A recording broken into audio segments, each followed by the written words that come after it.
Minimalism began in the 1960s and 70s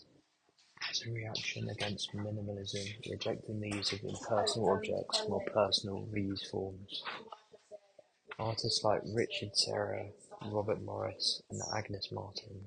were pioneers of taking advantage of space and form, amongst emphasizing their instinctive working processes, simultaneously adhering to the audience's open interpretation to their newfound work.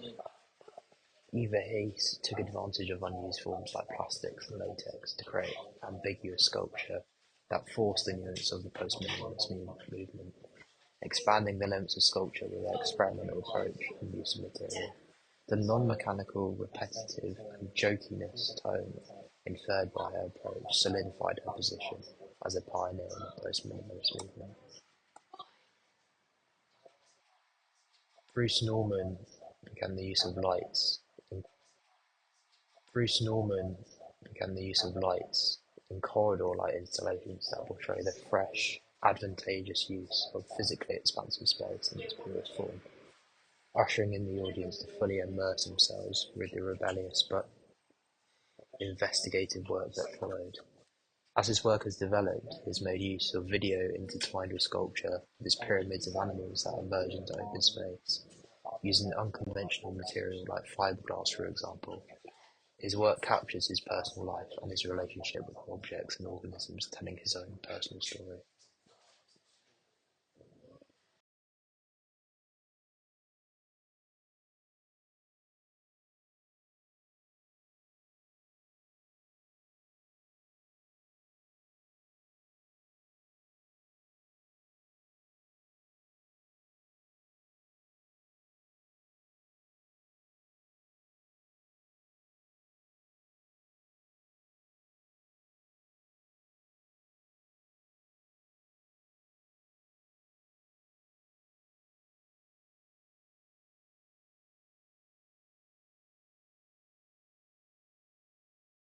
Robert Morris is responsible for creating essentially a minimalist playground that fully engages the audience to become a part of the art installation,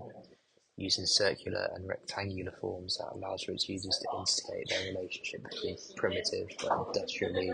created shapes and obstacles. His work deviates between static, geometric forms and free-flowing shapes that portray a fluctuating array of work.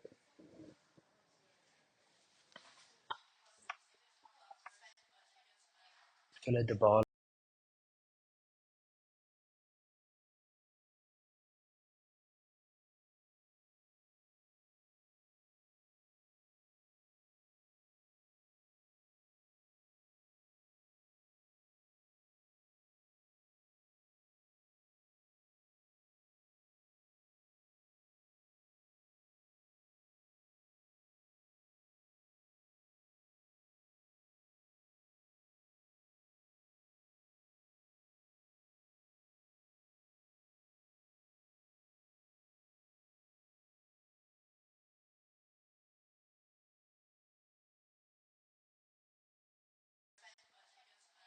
Philo de Barlow's sculptural portfolio embodies a physical opposition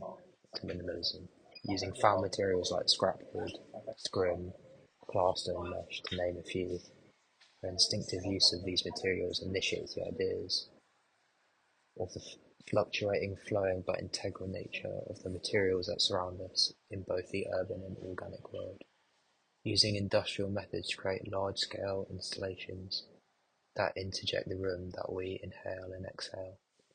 For my own practice,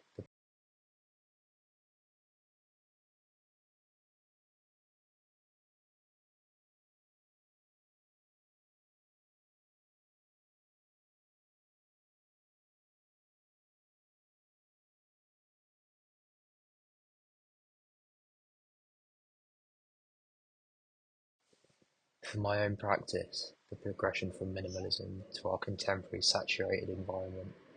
allows me to consider and indulge in the playful, erratic nature of my own hands and tools to create unique, distinct pieces of work that provokes people's attention through the eye-catching and relative possibilities of sculpture. The simple notion of Phillida dropping a sculpture, picking it back up again and working as she was before proposes how the movement of minimalism has been used